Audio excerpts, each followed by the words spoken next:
Curry.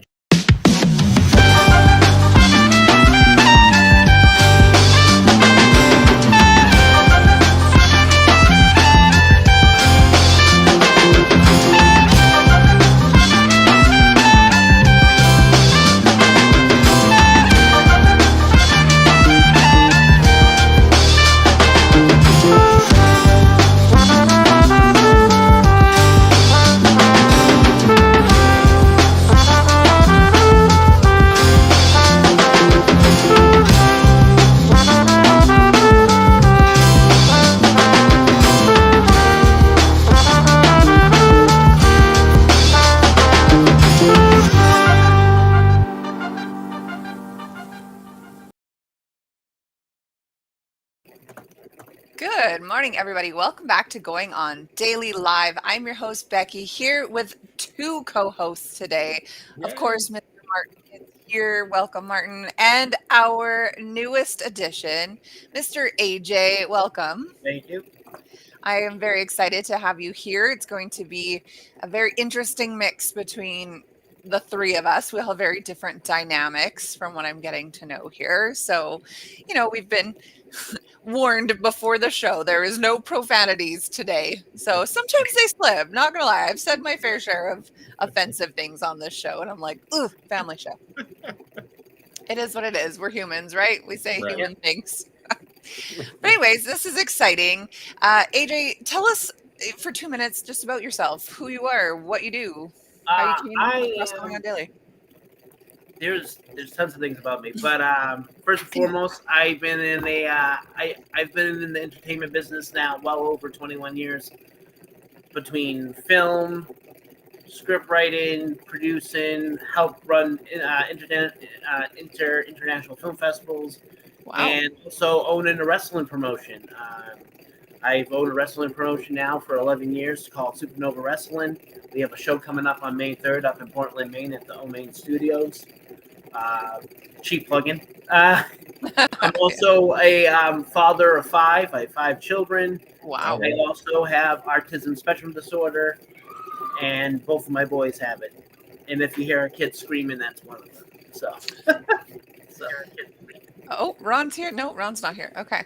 Well, amazing. Thank you for the introduction. I'm, you know what? I'm thinking now, like you two actually have a little bit more in common than I originally anticipated. Like the whole film thing.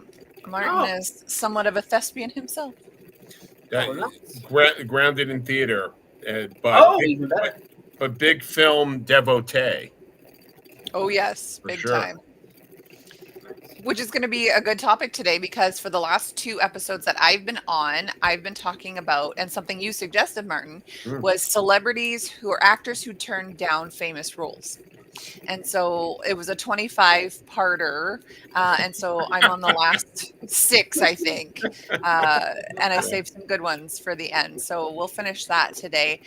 We've got a lot of very interesting topics as well to talk about. That's the cool thing about the show is that everyone has all different things to discuss. So I'm very excited to see where it goes today. Before we do that, I'll just let everybody know where they can find us. First of all, on Facebook at RI Broadcasting. You can just type in Rhode Island Broadcasting. You can follow along with 10,000 other people. You can watch us live there. Of course, we're here Monday to Thursday and Saturdays at 10 a.m. Eastern Time. Check us out on Twitch at RI_broadcasting. And of course, over there, you can support the show with bits. I forgot to mention at Facebook, you can support this show with stars. Finally, you can watch us live on YouTube at Rhode Island Broadcasting. Again, these are the 3 places you can watch us live, but of course you can follow us on all our social medias at Rhode Island Broadcasting or some variation of that. If you just type it in, you will find it.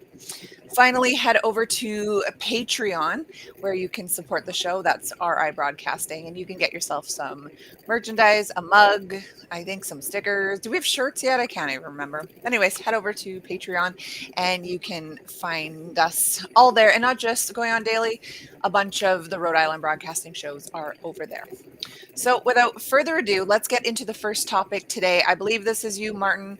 You're chatting about vaccines and autism, which is a hotly debated topic. It is. And I'm going to do a mediocre to poor job now because I was referencing a specific article. It was a recent New York Times opinion piece that came out March 20th, written by a friend of mine, Dr. Holden Thorpe. And the reason why I'm going to do a poor job is I had it easily referenced on my computer right behind where the camera is, and it just blew up and it disappeared. It just disappeared all by itself. I don't know why, Oh but wow. Okay. I think I can do a good enough job of hitting the salient points, but I'll miss the one or two direct quotes that I wanted to reference. But Dr. Holden Thorpe is currently the editor of Science Magazine. He's a friend of mine from graduate school. He's had Wow. an extraordinary career as a chemist, physicist, musician, believe it or not. And he was a chancellor of UNC Chapel Hill, and he's currently on faculty at George Washington University, where he teaches history, acting, and plays. And works for many of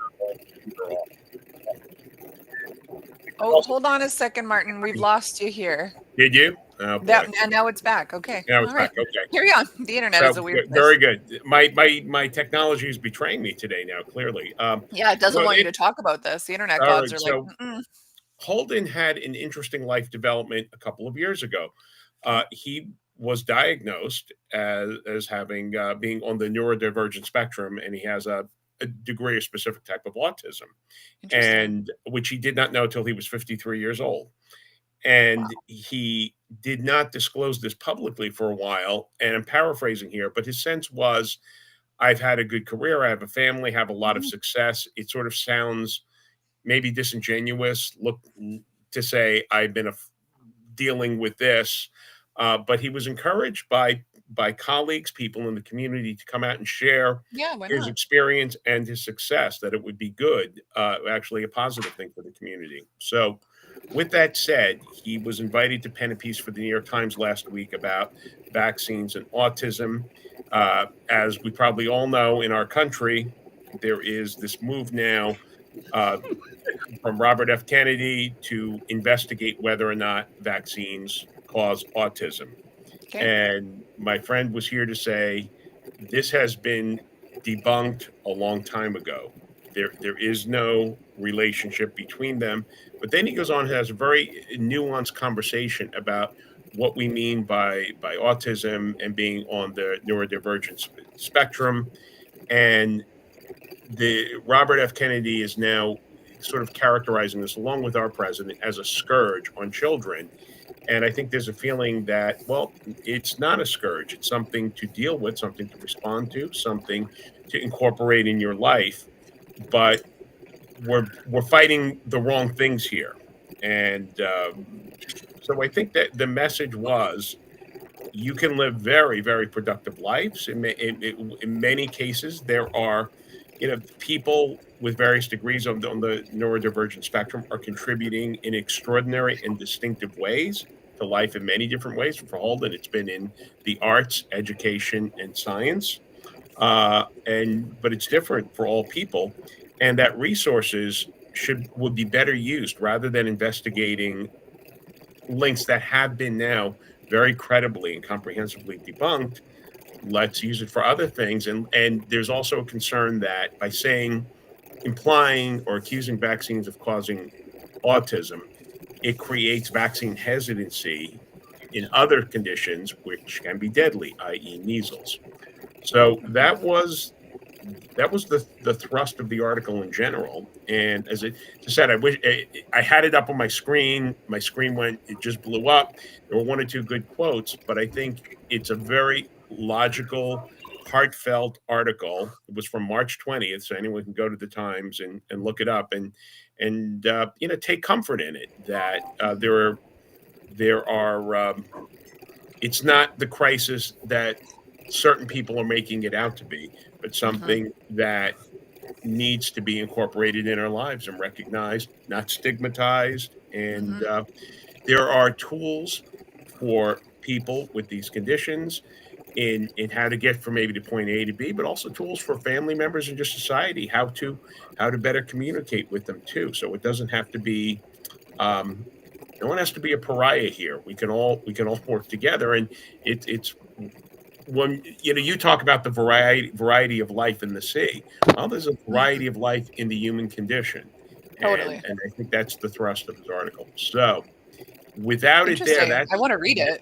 yeah, no, it's good. It's a good piece, easy read, and he's a good person, fascinating person, and I think it was an important article given the juncture we're at now to get that Hmm. message out. Yeah, I appreciate that. I mean, I won't get into my, this is not a political show as much as I No, want it to be some days. So, I will keep my opinions to myself, but I'm so interested in hearing like every side of the piece, of because the I don't, piece. I honestly don't think that you can make an informed decision without knowing every side, you It know? it Yeah, no, I think that's true. And what's nice is it's tangentially political because political decisions are being made, but the thrust is really it's a science article and a For sure. humanity article. And to your point, I think this particular issue has been discussed and a lot of sides have been examined. And Hmm. there's always going to be outliers who might say differently, but there is a Right. very good consensus in the scientific community and people who deal with this who feel strongly this is what we're dealing with here. But again, Hmm. it's a good read, and I, I I'm just sorry that I lost the article in No, the that's moment now, okay. but yeah. No, well, yeah, I am. I am About about to to bust. bust. Yeah, let's hear it from Yeah. the So, horse's mouth. for someone who grown up with it and whatnot, just fun fact here: Dan Aykroyd has autism. Mm, A Oh, lot of no people way. don't know that, but he does. It's actually quite a few actors and actresses with yeah. autism. There's a lot. There's a huge list, and a lot of people in the fields of school, music. The list goes on. It's endless. I love the fact he wrote article and everything. I also feel that people have to understand that autism, you can get it 3 different ways. You can get it genetically, a dormant gene in someone's body, or someone like myself who has it, and that gene only carries over to males, not Mm, females. Very Oh, rare with interesting. females. And trauma. So, for example, my youngest son was born, and then he had a medical issue that he got rushed to the hospital, and to the point where his skull was sunk in due to lack of mm, oxygen, which is Oh my one of goodness. multiple ways that you can get autism. I was wrapped around the umbilical cord 6 times over, and was pronounced dead for like 3 minutes, Hmm. which ultimately led to me when I came back through. I ended up developing autism due to the dormant gene and due to a traumatic situation. And then there's environmental, meaning I'm not trying to be an ass, but environmental / traumatic situation as well, like your upbringing, depending on um, how it was done correctly, things were done correctly on a mental health reason, can unfortunately protrude autism. So autism, like I said, it's done 3 ways: genetic, environment, and trauma. Interesting. I didn't know that about the trauma piece. I mean, mm, it makes sense though. My my question for everybody in the group here, mm. do you think that they're very quick to diagnose people with autism these days? Because it Yes. seems like everybody and their kid is like, Um, so and the then some. problem is, this is where the vaccine theory came into play. So now, I think it's like 1 out of every 100 births has someone diagnosed with autism or has autism. And that's because back in the day, people were trying to figure out why this became such a huge thing. All of a Hmm. sudden, it's coming out of the wood shop everywhere. And then they all tied it to vaccines because it didn't happen at a high rate until after vaccines became more mandatory throughout time. Hmm. So when more vaccines got added, there's actually a couple of people. I don't know what the actress's name was, Jenny McCarthy maybe. Yeah. She's on this crusade on how she's trying to stop, the vaccines, organic eating for children, reduces autism. She even had at one point she had some scientists show up a chart on how vaccines could be potentially tied to it. It's absolutely ridiculous. I believe autism is an evolutionary step because if you think about it, some people may sit there and be like, "What the hell are you talking about?" Give me an artistic person that's not intelligent. Give me one person on the spectrum that does not have a special ability in terms of intelligence at a specific thing. And everyone's going to be like, well, they tied up with people with Down syndrome. I'm like, no. You can't, because it's always going to be something different. Autism is not one thing anymore. It used to be. It used to be you're either artistic, Asperger's, or on the spectrum. Now they just roll it all up into a spectrum now, because they cannot tell. You're either almost like any sort of learning disability or learning differences. You're either at a level 1, a level 2, or a level 3 now. There's no longer a designated thing. I actually, believe it or not, a lot of people that grown up with Asperger's absolutely hate this whole thing. They absolutely hate the reorganization of the definition. Same way, like I hate the redefinition of attention deficit disorder, because now they just roll it up. Attention deficit disorder and ADHD is one thing now, which that's not true, because I have ADD. I don't have ADHD. I'm not hyper. So it's like they're just getting lazy in the medical field. Yeah, and so for me, like as a crunchy lady here, like I have a hard time with these extra diagnoses, or that everyone has it now. It's like, I'll take, for example, I have a neighbor whose children have several diagnoses. And I feel for her. That's hard work, Parenting is hard anyway, but having kids with, diagnoses is tough. But she feeds her kids like crap. And I have to think that there's got to be some correlation between some of these insanely processed foods that they're getting. And I don't want to just pick on them. I just, in general, our foods, not even just like the processed foods, but like nothing that we eat in North America is pure food anymore. It's all very overworked, genetically modified, full of chemicals. So like that has to play into this somewhere, behaviorally.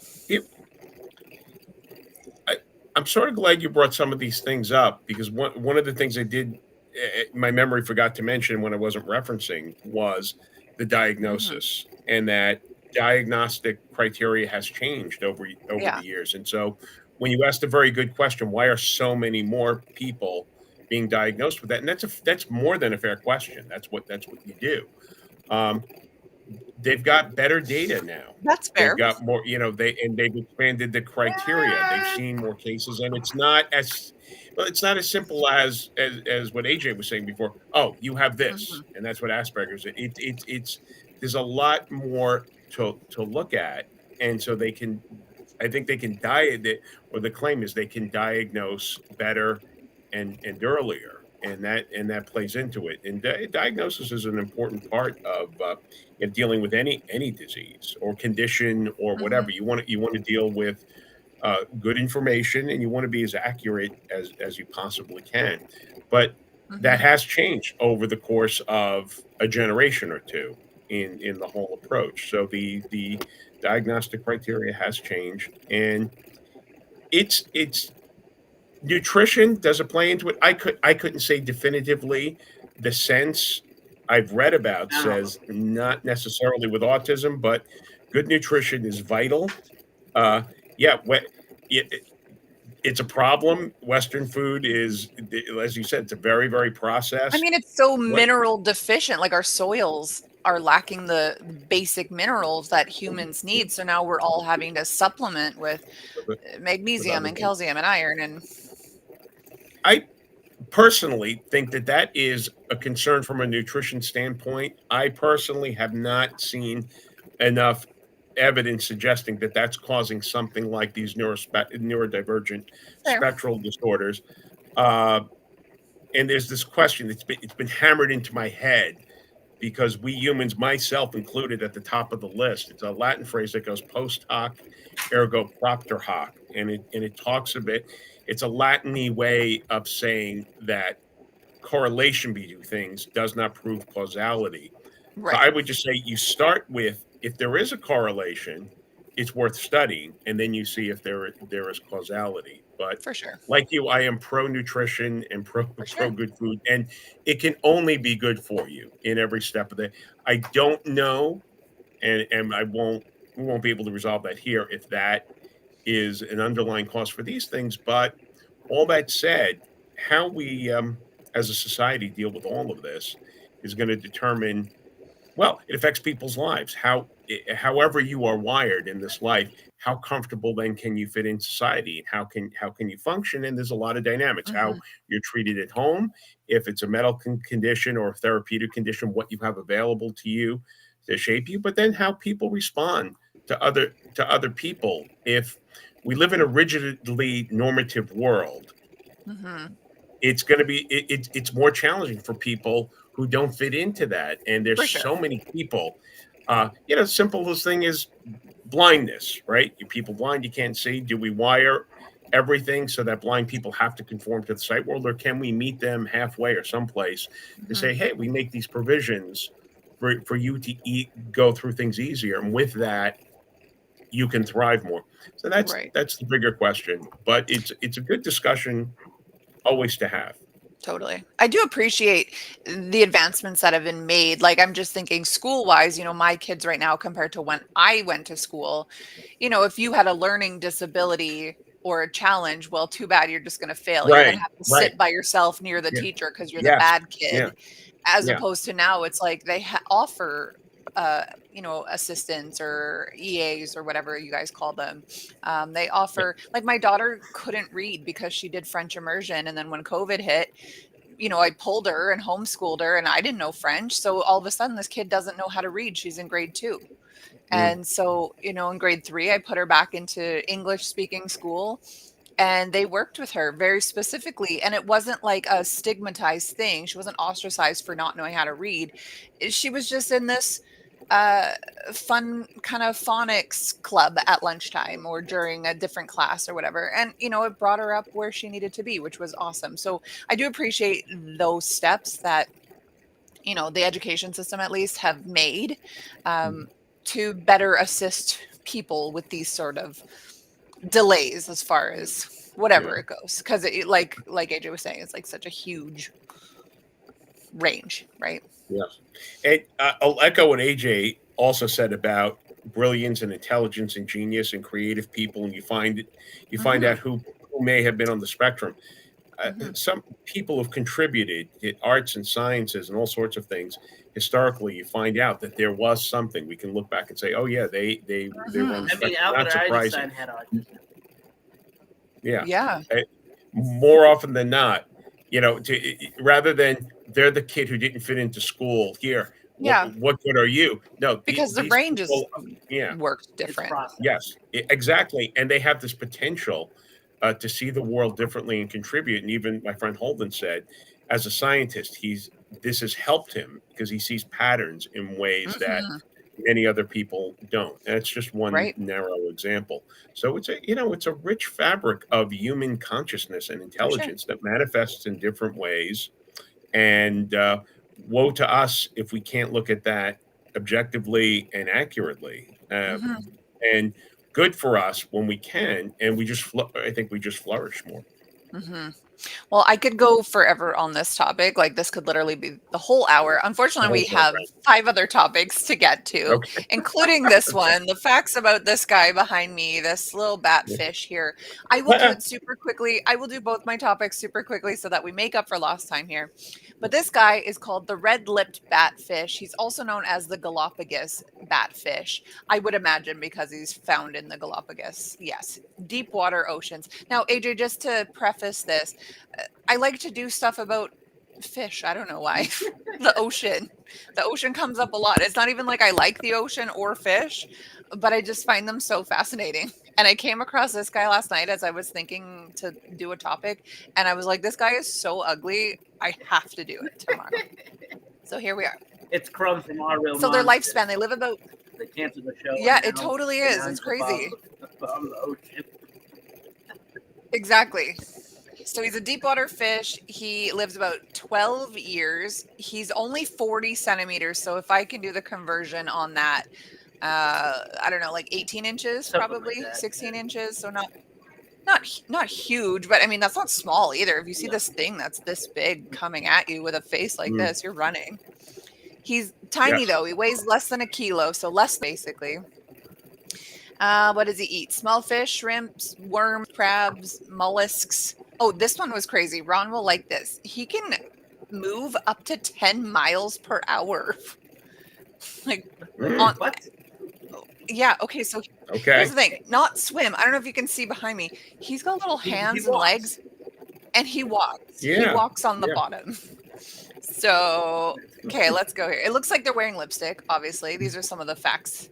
It says that we couldn't talk about him without pointing out his face, obviously, but they have no idea why it looks like this. There's no definitive reason why his face is the way it is.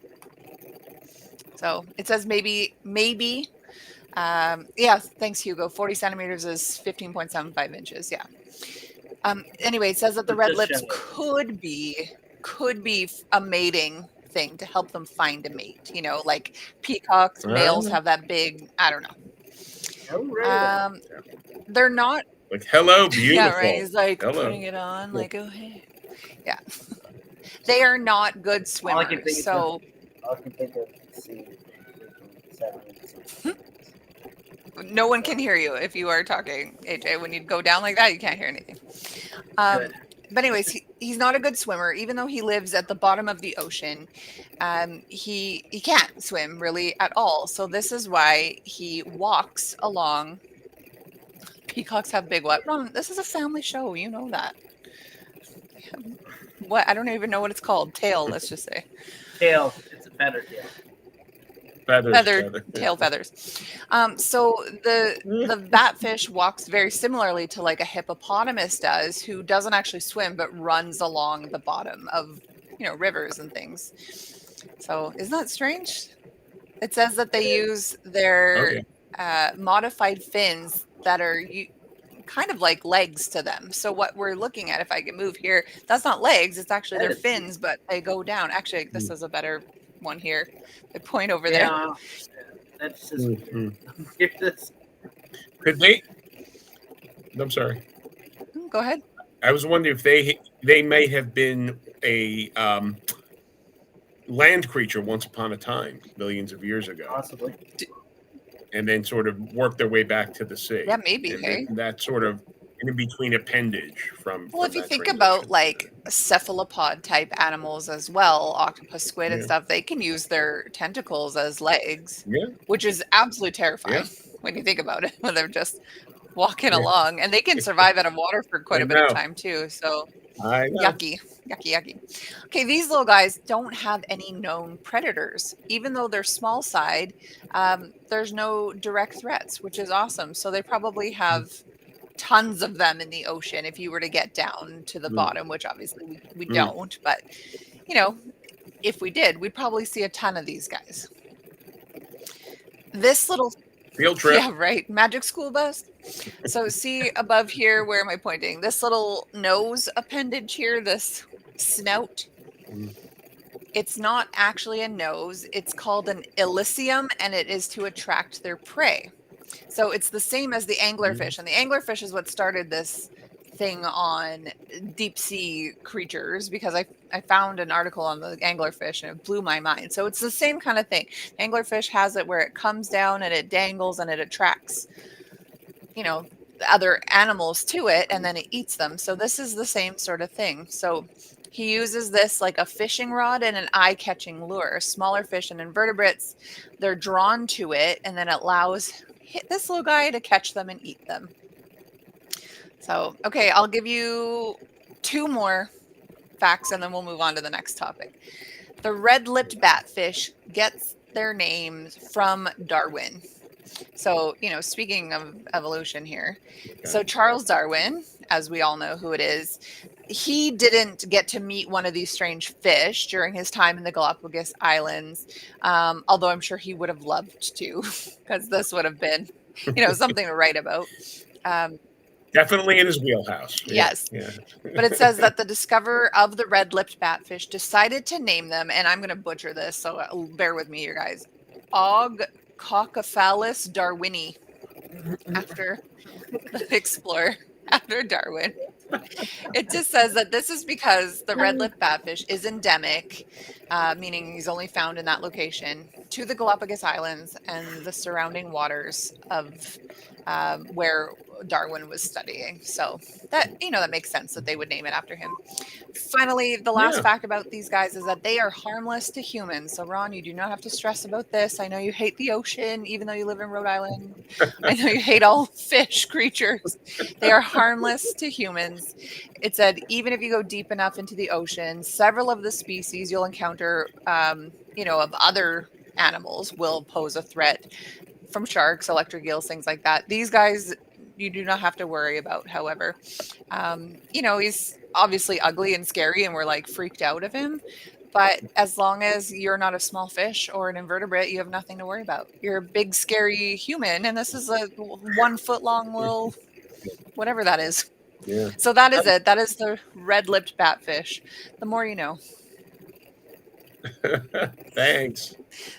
Fascinating. You never run out of interesting things in the water. Never. That's for sure. No, never. The ocean is full of all kinds of weirdness. Yeah. All right, so let's get into here. AJ's reviews, movie reviews. All right. Excellent. So brace yourselves for this one. Disney's live action Snow White was a disaster from start to finish. From the cast and choices to the baffling creative decisions, this film felt like a complete portrayal of the beloved 1937 classic. Instead of honoring the original Disney honoring the original, Disney chose to rewrite history in a way that alienated the fans and disrespected the source material. One of the biggest mistakes was the decision not to cast real actors as the Seven Dwarfs. This was an opportunity to showcase talented actors who rarely get major roles. But Disney instead went with a CGI mix of non-dwarf actors. It was a tone-deaf move that angered many that's terrible. in the dwarf acting community, especially considering the importance of these roles in film history. Then there's the casting of Rachel Zegler as freaking Snow White. Beyond her looking nothing like the traditional portrayal of the character, her dismissive comments about the original film only made things worse when an actress openly criticizes the story she's starring in. It's hard to believe in her performance. If I had the choice, I would have cast someone like Mikey Madison, an actress with strong presence who could have brought more depth to the role without the baggage of controversy. Disney clearly wanted a modernized Snow White, but they did so in a way that completely missed the mark. Instead of updating the story while respecting the legacy, they had drastic changes that no one asked for. The result, a soulless, uninspired mess that upset both longtime Disney fans and general audience alike. At the end of the day, Snow White 2025 isn't just a bad movie. It's a prime example of Hollywood's obsession with reimagining classics can backfire when it forgets what made it special in the first place. So Ron and I had talked. Sorry, go on. If you're going to ask me if I'm going to rate this, it's a big fat 0. Well, IMDb is not much ahead of you on that. I think they've got a 1.2 or something on IMDb from user ratings. Ron and I were having this chat on Thursday, along these lines, just about them reimagining it. I'm all for reimagining things. I think that's great. However, the literal title is Snow White. The reason she got the name Snow White was because she was pasty white, like ghost white skin. This is literally where the Europeans did. For sure. I don't like the fact that they changed the story a bit. The reason why she was called Snow White because she survived a freaking blizzard. Get the hell out of here. That drove me insane. Listen, I have daughters.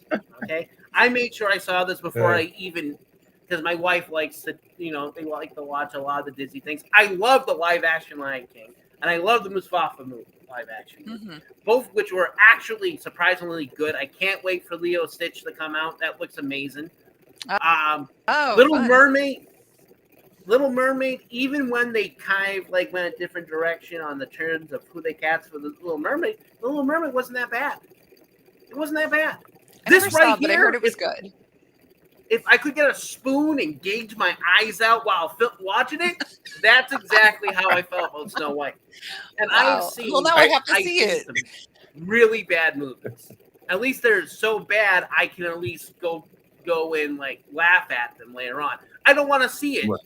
Batgirl needs to be out, and this needs to be canned and never seen ever again. That's how I feel about it. There. Period. That's just my honest crime.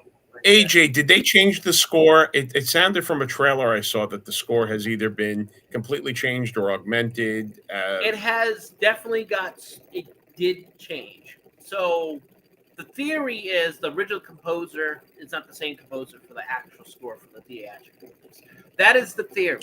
I haven't got any confirmed on it. I have some friends that work for Disney, so I'm still waiting for that little bit of information to come back to me, but I haven't got anything yet on that. I can at least tell you it does sound radically different. I don't know if they did it because the composer was like, I don't like this, or it was a director decision, which that could be a possibility. All directors have like a certain thing they want to do for the setting of it. Like, it's funny, this film got completely canned, but before it came out, everyone was praising it. Like, oh, it's gonna be so good.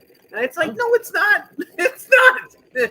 The main actors is crapping all over it. Like, it's not going to be good. I think that was the biggest thing. She was given this opportunity. She hasn't had many before. She's not like a very well-known actress, right? She has this thwardom opportunity, and she goes on her own agenda about, this and that, about the story. And it's like, we're going to make men. At the end of the day, you're an employee. You're an employee. You need to shut up. You need to do your job or don't do it. She actually got fired from Disney. Any future plans Disney had, she's done. They got rid of her. It's funny because people crap on the new Captain America film, and I think that was freaking amazing. I loved the new Captain America. Oh, Ron, you're about to set Ron off here. Well, listen, hold on. The law of the hatred comes from who is the Captain America. Like, people don't follow the comics. I follow the comics. I follow the movies. I don't understand the hatred towards Anthony Mackie at all. I think he's a really good actor. I think he did a great job as Captain America. What I think is ridiculous is Harrison Ford as the Red Hulk. He looked very scared throughout the whole film, almost borderline confused. Like, he had no clue what he was doing. And I thought that was kind of weird. Like, is Harrison Ford getting to the point? Anthony Mackie, thank you.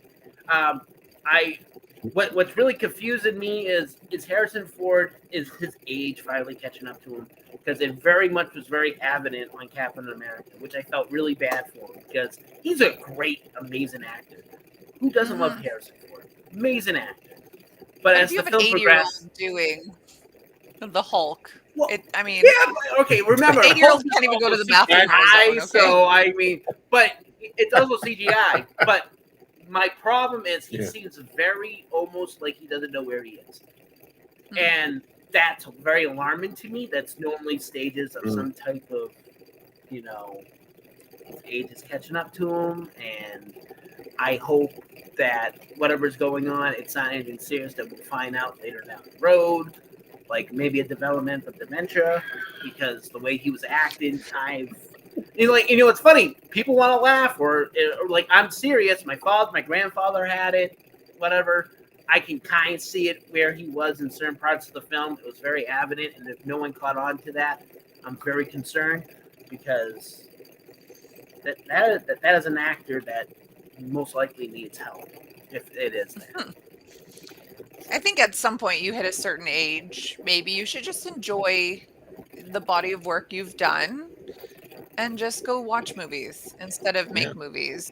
I appreciate them including him, however. Unfortunately, maybe you need to just passed away. Yeah, that was a sad one for sure. Anyway, I like the review. I hope this is a common occurrence for you. Oh, it will be. Good. I just hope I don't go on a rant. Well, rants are fun. Rants are fun all the time. So, I have not seen Snow White. I'm hesitant. Don't. I'm sorry. Do not waste your time. Don't. But the original is a landmark film. Well, it is 100%. I agree.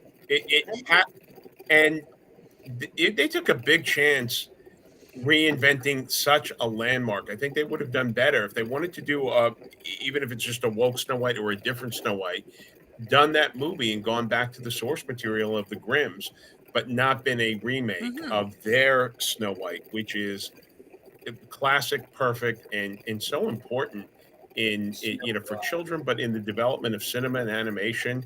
And you risk a lot and you gain very little, even if it was better done or well done. What did you gain? So not a great idea right out of the gate, I think, but so be it. So be it. Yeah. Hi ho. Hi ho. I mean, I'll still watch it just because I'm curious now, but I mean, I just think like as far as like the respect of Rachel Ziegler in that role, like that's what really turns me off. It's like you're given this golden opportunity that people dream about and you're throwing it away. So bad career move. Yeah, totally. All right. So I'm thinking just for time's sake here, I'm going to skip mine actors who turned down famous roles. I know it sucks, so I'll finish it another time. But let's go into your topic, Martin, for 3 from Shakespeare. Great. Well, I was thinking of that as a series of 3. Okay, so cool. we're not going to do all 3 today. So, but the 3 I picked, I was in Washington this weekend visiting my daughter again, and I popped into the Folger Shakespeare Library Museum. Cool. And I wasn't there for long. I was passing through and I saw some interesting things. We'll talk about that another time. But I thought of these 3 plays of Shakespeare that were written, some say in the same year, like 1595. They may or may not. I think it's fair to say they were written very close together. And they are Romeo and Juliet, Richard II, and Midsummer Night's Dream. And I personally think all of them are brilliant and all distinctive, and yet they're written in very close proximity to each other and early in his career as a writer. So we'll take a look at those. It's not really a trilogy, but those 3 plays. And we'll start with Romeo and Juliet, which is probably the most famous of the 3. And we all know Romeo and Juliet thanks to the Flintstones. Is that where we know it from? Romeo and Juliet. Romeo rock, Romeo rock. Wherefore? I don't think I saw that one. The Flintstones and Rocky and Bullwinkle. And look, it's a brilliant play, and it has become the default quintessential love story. And so I will quickly hit on what I would call some interesting things to think about Romeo and Juliet in ways maybe you haven't before. It is, so very quickly, it is a quintessential and a phenomenal love story. It's also a political play and dealing with the intrigues of local politics in Verona during the Middle Ages, and that political element it runs through, and it's a violent play, it's an angry play. So there is that kind of political intrigue. It's also about family dynamics. Who doesn't know a situation where people are getting married and the families can't stand each other, and it falls onto the poor bride and groom who have to navigate those waters of very real hostility between the families, and it has devastating results. This is, I'm not saying it's widespread, but we've all seen it. We all know, and so there is that common theme. But let's lean into the love story. It truly is a great love story, and I used to teach this to high school women at an all girls school, and it was the first Shakespeare that they were going to be exposed to. So I tried to approach it in how to not game this, but how to make this even more relevant for young women of this age. And because they were, by and large, these freshmen in high school, more or less Juliet's age. I think as Shakespeare writes her, she may have, she was very, very young. And yet Shakespeare wrote her. She is a brilliant character. And so much so, changed the way women characters are written and perceptions of love in dramatic work and maybe poetry writ large. And he invests this brilliance into a young 13-year-old girl. And I would point that out for them to draw strength in it and agency from that you also have the potential for greatness, wisdom, and maturity beyond your years. So the way this is set up, out of the two, Romeo and Juliet, both are generally speaking attractive people, and I think they are drawn to each other, physical attraction and passion, as people are wont to do, as young people are wont to do, and so that's part of it.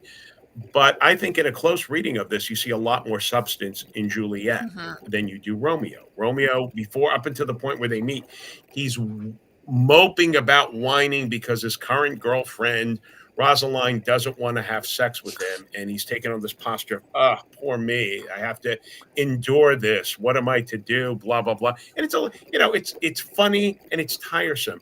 It's childish. Then he sort of by circumstances meets Juliet, and all of a sudden he has forgotten Rosaline, and he's like drawn to Juliet, and she is drawn to him. And I would say she sees something in him. I think underneath his brashness, his selfishness, she sees some Playboy potential in him. player status. Playboy. She sees, yes, she sees potential, and in the famous balcony scene, she's exploring it, and she's looking to nurture it. So one thing, famous line in the scene, "Oh Romeo, Romeo, wherefore art thou Romeo," very often gets misinterpreted as to "Where are you, Romeo?" Uh, and just to be clear, get that out of the way. It's not what it means. Wherefore means why. So she doesn't know where he is. She doesn't know he's in the garden, but she is pondering, why are you Romeo? I.e., why are you from the family that is the sworn enemy of my family? That's what. Beyond that, they then meet. He reveals himself there, and they're talking, and they're getting to know one another. They're flirting, and they're sharing ideas and passions of how much I love you. And she asks him to swear, not swear, but he offers, "I love you like the moon." I'm paraphrasing here. And she tells him, and you can see her wisdom here, her maturity. She says, don't swear to me by the moon. The moon isn't constant, changes phases all the time. I want you to swear by me by something more substantial, because the swearing by the moon doesn't mean anything. And then she goes on to further to say, or don't swear by anything else but other than yourself. You are all I need. Yourself, your goodness, your essence is the only thing of value to swear by. So flowery things like the moon and beautiful things that we often poetically swear by, well, that's fine. But Juliet wants something more substantial. And he's not catching on right away. And she sort of has to take him along on this journey. And then she says a couple of interesting things. He asks for her before they part that night. He goes, "Give me a promise of your love to me." And she says to him, "I gave you mine before you did request it." And I think that's a very powerful, sublime statement. My love was yours to have. You didn't even have to ask for it. It was always here.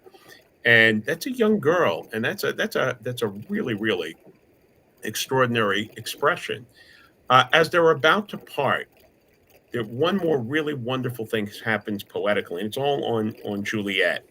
Um, he still wants her to swear, and he gets a little annoyed with her because she says, "I don't want to." Let me get the exact quote here. This I do have right before me. Yeah. Yet Romeo says, "Oh, wilt thou leave me so unsatisfied? Juliet, what satisfaction canst thou have tonight? Romeo, the exchange of thy love's faithful vow for mine. Juliet, as I just said, I gave thee mine before thou didst request it. And yet I were to give again." And Romeo misinterprets that. "Wait, you want your love back to give again? To whom? Why not me?" And he's hurt, and he's angry, and he's being an immature boy. Wouldst thou withdraw it? For what purpose, love? And this is where she kills it. And this is the genius of the play. And this is why we still talk about it 400 years later. She says, "But to be frank and give it to thee again. And yet I wish but for the thing I have. My bounty is as boundless as the sea, my love as deep. The more I give to thee, the more I have, for both are infinite." And right there, 13-year-old girl, and that changes things in the play. and it changes things in dramatic literature and poetry. It was a more sophisticated, sublime expression of love. That love so deep that it regenerates itself in perpetuity, which is impossible. But she does. That's the magic. And that little 13-year-old girl has that all figured out. She's light years ahead of Romeo, and she succeeds in waking up in him his better angels. And so the play continues to a different end. So great play. That there's so many great moments in the play, but that balcony scene that we all sort of know, when you dig in a little deeper, there really is genius at work, and it's simple. You take the time and absorb it carefully. It's crystal clear what's going on, and it just blows your mind away. It seems like in Shakespeare's day, the children had to grow up a heck of a lot faster than they do now. The fact that he's giving this to a 13-year-old. Sure. Now, it's also interesting, too, that it was probably the role of Juliet was probably performed by like a 15 or 16-year-old Of course, boy. yeah. That's neither here nor there. But yeah, no, childhood was over sooner, right. In many respects. But even so, Juliet is a particularly precocious young lady, and this continues throughout the rest of the play.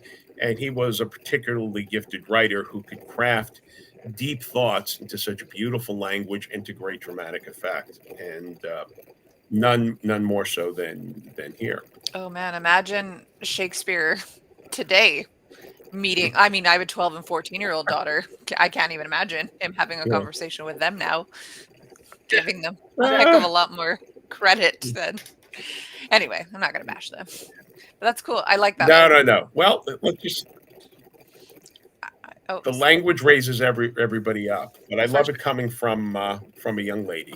Totally, I like that, and I like that piece with how you taught girls or women at an all-girls school. I think that's cool. It was I was privileged to do it, but they have agency too. For sure, like Juliet. Amazing. Well, thank you for that. I'm excited to hear the other two versions of that. I'm a heck of a lot more familiar with Romeo and Juliet than I am with Midsummer's Night Dream. And what was the other one? Richard II? Richard II. I don't know those ones. Second, so I'm excited to hear those over the next couple of weeks here. So as we come into the last 10 minutes here, we go back to AJ. UFL. Did I get that right? UFL? Results. Yeah, UFL, the United Football League. All right. So here we go. The St. Louis So this is a Battlehawks. new league then? Well, not necessarily. It's been around for a while. Okay, so the XFL and the USFL merged together to create the UFL. So this is the second year as the UFL. But prior before that, there was like 2 pro spring leagues. So here I go with the results. On Friday, March 28th, the St. Louis Battlehawks steamrolled the Houston Roughnecks 31-6. On Saturday, the San Antonio Brahmas fell to the Arlington Renegades 33-9. Sunday's matchups, the Michigan Panthers defeated the Memphis Showboats 26-12, and then the defending UFL champions, the Birmingham Stallions, fell to the DC Defenders 18-11. The NFL dropped the ball with St. Louis, man. They should have had a team in St. Louis. They're doing killer in rate in attendance. And I think the Houston Roughnecks need to relocate to Oklahoma. They're not doing crap. That there were supposedly 400 or 1,000 fans, and they look like only 5 guys on one side of the damn stadium. So it's like, and they're doing a horrible job marketing. They have to fix it for them to exceed as a professional league. And they're starting too late. They should have started like a week after the Super Bowl if they wanted to capitalize on attendance. So, I've never even heard of this league. I'm like shocked by this. See, and that right there is why I said they have horrible marketing. They have no concept of community. So check this out. The St. Louis Cardinals Major League Baseball team promotes the football team, the St. Louis Battlehawks. They cross-promote each other all the time. Interesting. Okay. Wow. And the St. Louis Stallions get about 30 to about 40,000 people every home game. It got so bad that San Antonio's last home game is going to be in St. Louis. That's how bad it is. Huh. Wow. Yeah. So AJ, why do you think that is? Horrible marketing. Obviously, to a league, it's not the NFL, but it had to be capitalized to some extent. With people with that kind of money, you would think they would have first of all, gotten ahead of the curve. First of all, they're owned by Fox. Fox Sports owns half of it, and The Rock's company owns the other half. So with that being said, The Rock originally was the owner of the XFL, and Fox was the owner of the USFL. They're essentially both were competing against each other for a brief moment. But the point I'm getting at is they merged because they were going to fold. 100%. They were going to fold. There was no way. 2 spring professional leagues would never survive.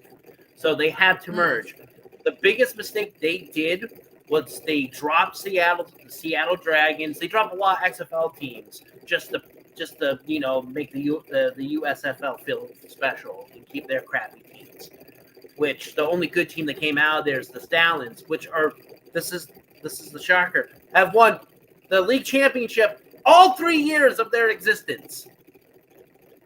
All 3 years. They legit did a 3-peat. It was ridiculous. First year's the UFL, they steamrolled the competition and freaking won.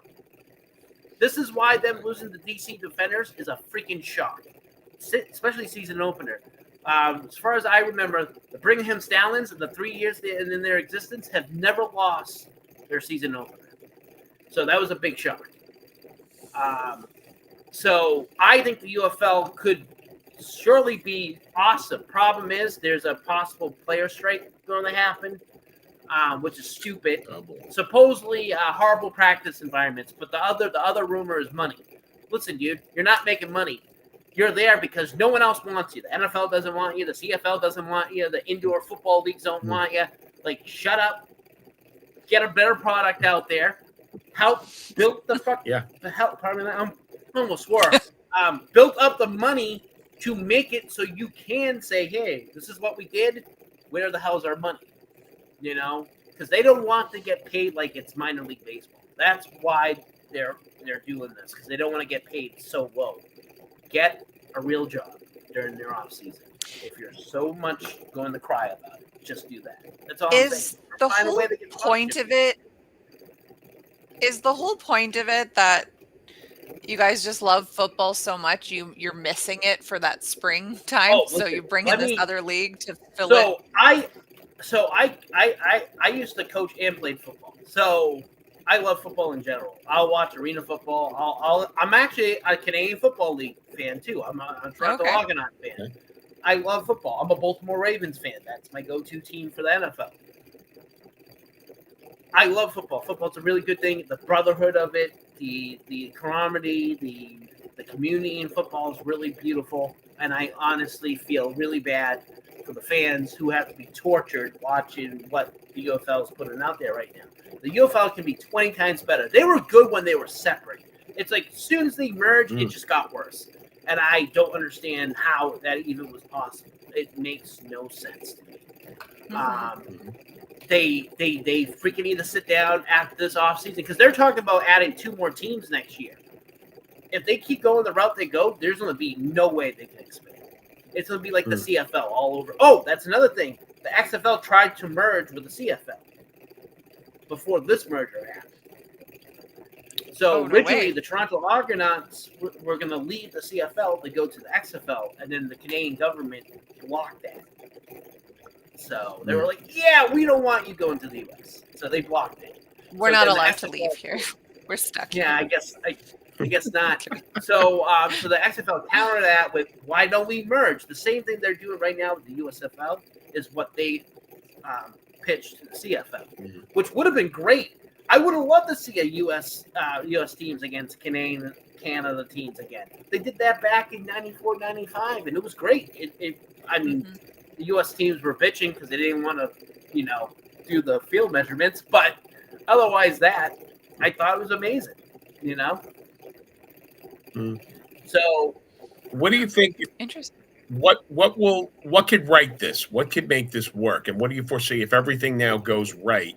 Brighter minds take over. They correct the errors. What do you foresee in the future with this running? First of all, they need to contact Oliver Luck, Andrew Luck's dad. When he came in to do the XFL when Vince McMahon brought it back the first time. They did everything right.